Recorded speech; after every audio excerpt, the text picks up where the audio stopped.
तो जब ये सारे लोग जो फ्रीडम फाइटर थे, जो कुछ अपना किरदार निभाना चाहते थे, सब जब जेल चले गए थे, अंग्रेजों को लगा कि मूवमेंट रुक जाएगा, लेकिन अल्हम्दुलिल्लाह हमारी जो खातिन थी, उन्होंने दोपहर खातून भी और जो वालिदा थी, वो सब निकल के घर की दहलीज को पार करके जो उनके फाइटर्स थे, उनके ख्वाबों को पूरा कर गया।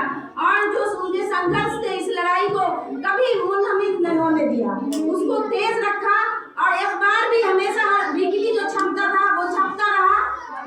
आबादी नौ बेगम के जेरे असर एक बार जलसा हुआ था, सालाना इजलास होता है कलकत्ता में, ऐसा बलबला अंगेज उन्होंने तकरीर किया कि देर का असर रहा और काफी अतिया इकट्ठा किया गया आजादी के लिए। और उनका मोहानी साहब जिन्होंने इनकलाब जिंदाबाद का नारा दिया था, उनकी बीबी बेगम जैसे अभी भी हम लोग आजादी की लड़ाई लड़ रहे हैं काले कानून से आजादी के लिए, जो कानून बिल्कुल खत्म किया जा रहा है।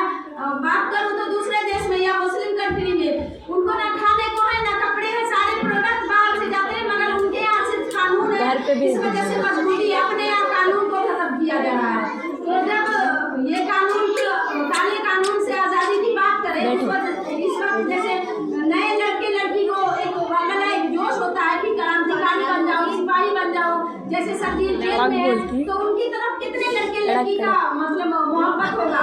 तो इस तरह से मोहानी की बीवी को भी बहुत मोहब्बत थी कि आजादी की लड़ाई का हिस्सा बनूं। ऐसे मुजाहिदे आजादी से शादी हुई तो बहुत खुश हुई, लेकिन वो जेल चले गए।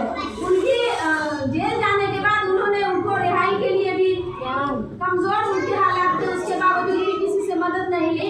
वो अलीगढ़ में एक रसलगंज है, उसमें एक छोटा सा खादी का वो चलाती थी और उससे पैसे इकट्ठा करके उसके लिए लड़ी। और हमारी जो